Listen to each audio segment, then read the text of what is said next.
السلام عليكم واهلا بيكم مع دكتور احمد الرئيس. يا دكتور، ايه الفرق بين المكملات المصريه والمكملات المستورده؟ الفرق في السعر كبير يا دكتور. نشتري مستورد ولا نشتري مصري؟ ده المستورد بيبقى تقريبا ضعف سعر المصري، فهل فعلا الفرق في السعر دوت يستاهل، ولا نجيب مصري ونوفر، ولا هنيجي على صحتنا، ولا في ايه؟ انا هريحكم من المشكله دي تماما ان شاء الله في فيديو النهارده. المنتجات المصريه كويسه وليها شركات كويسه جدا، والحلو اللي في المنتجات المصريه ان المنتج انت هتجيبه وتبقى واثق انه طالع من الشركه، مش مثلا ممكن يتضرب زي المستورد بيجي انت بتبقى شاكك فيه، ما ممكن يكون اتلعب فيه، لان طبعا الشركه بتاعته مش هنا، انت مش هتعرف تروح للمقر بتاعهم وتسالهم. او على الاقل المنتجات المصريه صعب ان حد اصلا يعمل لها يعمل لها كده حوارات اللي هو انا هغيرها او احط بودره تانية او احط اي كلام، شغل المضروب بقى، لان طبيعي انت مش هتسرق حد عينك، يعني هو الراجل اصلا صاحب المكان او صاحب المصنع موجود في مصر معاك، فهتتجاب. على عكس المستورد انا ممكن العب كده كده، محدش يعني هيبقى شايفني ولا حد هيبقى عارفني، فسهله ان انا العب فيها. دي نقطه لصالح المنتجات المصريه، تمام. لكن وهنا خد بالك بقى من لكن ديت عشان هي اللي تعكس الامر كله. هل فرق السعر يستاهل ان انا اروح اشتري منتج مستورد؟ يعني فرق السعر احيانا بيوصل للضعف، ممكن تلاقي كيلو ب 600 جنيه لكن الكيلو المستورد ب 1200 جنيه، فرق ضعف. هل يستاهل؟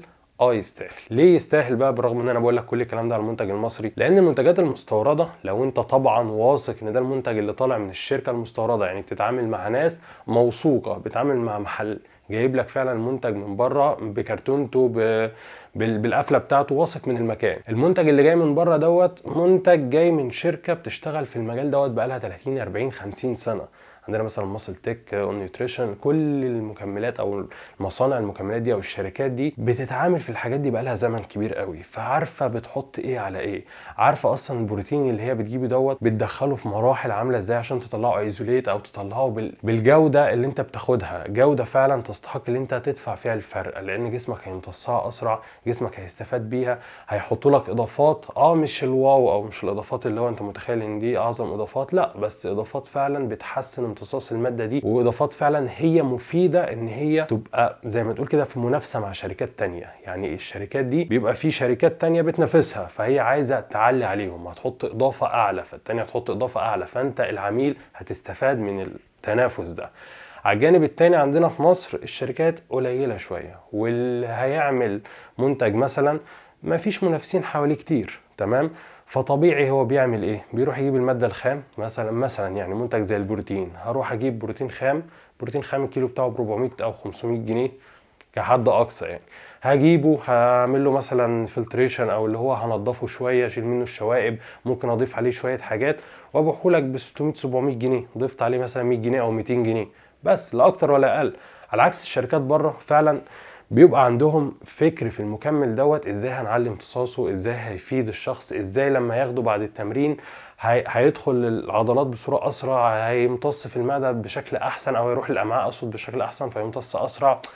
ليها طرق، ليها حاجات، ليها فعلا جوده بروتين انت بتاخده، وجوده مواد مضافه كويسه جدا جدا جدا، ففرق السعر انا شايفه يستاهل.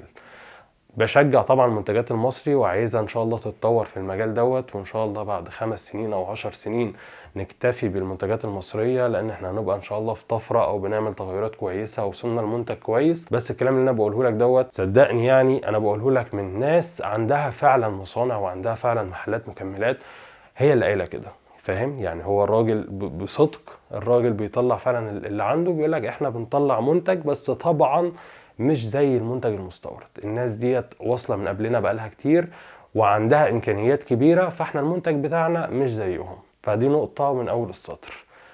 زي ما قلت لك هتجيبهم هتلاقي المنتج موجود، هتلاقي كرياتين، هو الكرياتين بس المنتج التاني احسن منه، يعني ده نمره 1 لكن ده ممكن نقول نمره 3 4 5، فاهم؟ مش هو.